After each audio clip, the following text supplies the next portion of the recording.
সত্যি বলতে বিয়ের পরদিনই কিন্তু একটা সংসার এত সুন্দর হয় না। একটা সংসার সুন্দর করতে হলে সবার আগে দুজনের মতের মিল থাকতে হবে। হ্যাঁ, তোমাদেরকে ওয়েলকাম করছি আমার নিউ একটা ব্লগে। সংসার করতে গেলে কত যে জোড়াতালি দেওয়া লাগে, তোমরা আমার মতো কে কে এরকম করো আজকে কমেন্টে অবশ্যই জানিয়ে দিবা।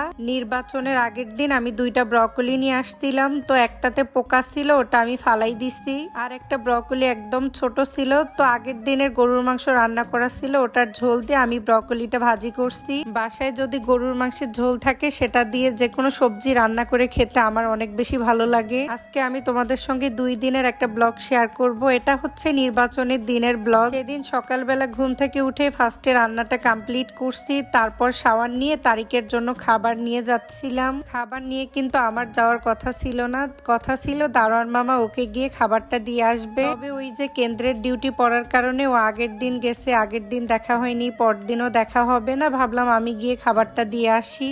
আমার বাসাও যেহেতু মিরপুর 2-এ, ওর আবার কেন্দ্র পড়ছিল মিরপুর 1-এ, তো ভাবলাম আমি গিয়ে একটু দেখাও করে আসি। সেদিন তো পুরো ঢাকা শহর একদম ফাঁকা ছিল, রিক্সা দিয়ে ঘুরতে আমার কাছে ভালো লাগতেছিল। বাট ও নির্বাচনের দিন অনেক বেশি ব্যস্ত ছিল, জাস্ট 2-1 মিনিট দেখা করে আমি সঙ্গে সঙ্গে আবার চলে আসছি। এটা হচ্ছে নির্বাচনের পর দিন দুপুর বেলার দিকে আমরা দুজন মিলে মিরপুর স্টেডিয়াম মার্কেটে যাচ্ছিলাম 2টা ক্যাবিনেট অর্ডার করার জন্য। আসার নিচে মিষ্টি আলু দেখে তারিকের আবার খেতে ইচ্ছে করছে, পরে আবার সে 1 কেজি মিষ্টি আলু কিনলো। বাট এগুলো দেখতে অনেক মোটু মোটু ছিল, আমি আবার চিকন গুলো বেছে বেছে দিলাম। তবে আমার কাছে মনে হয় মিষ্টি আলু যদি একটু চিকন টাইপের হয় সেটা খেতে বেশি মজা লাগে। বাই দা ওয়ে, আমরা এখন টপিক চেঞ্জ করে ফেলি। অ্যাকচুয়ালি আমি অনেক দিন থেকে ভাবতেছিলাম বাসার জন্য 2টা ক্যাবিনেট কিনবো, তবে কেমন কিনবো সেটা ভেবে পাচ্ছিলাম না। অ্যাকচুয়ালি বাসায় ওভেন রাখার মতো আমার কোনো জিনিস নেই, তো ভাবলাম ওভেনের জন্য একটা ক্যাবিনেট অর্ডার করি। ওভেনের র্যাকগুলো আমার আবার খুব একটা পছন্দ না, তো ভাবলাম একটা ক্যাবিনেট বানাই, সেখানে যেন আমি ওভেনটাও রাখতে পারি, আদার্স কিছু জিনিসও যেন রাখতে পারি। তোমরা অনেকেই মনে করতে পারো ভাইয়া ইউনিফর্ম পরা কেন? বর্তমানে তাকে কাছে পাওয়া আর আকাশের চাঁদ পাওয়া আমার কাছে একই ব্যাপার। দুপুর বেলা অফিস থেকে লাঞ্চ করতে বাসায় আসছে, আমি তো টেনে বের করছি, ভাই চলো আজকে আমাকে এই 2টা জিনিস কিনে দাও। ফেব্রুয়ারি মাসটা আমার কাছে অনেক বেশি স্পেশাল, কারণ 22শে ফেব্রুয়ারি আমার বার্থডে আছে আর 26শে ফেব্রুয়ারি আমাদের ম্যারেজ ডে। তো 2টা মিলেই সে আমাকে প্রতি বছর গোল্ডের কিছু একটা জিনিস গিফট করে।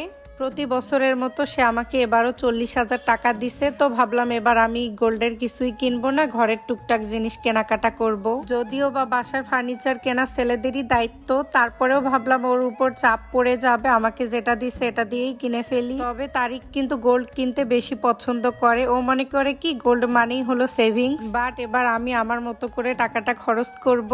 সেদিন রাত 8টার দিকে তারিক অফিস থেকে আসছে, আসার পর আমরা আবার বের হইছিলাম। আমার অনেক বেশি চা দিয়ে নান রুটি খেতে ইচ্ছে করছিল, আমি আবার চা দিয়ে নান খাইলাম, সে আবার গ্রিল খাইলো। তারপর মিরপুর 1 ফুটপাত থেকে একটা বিছানার চাদর কিনছি।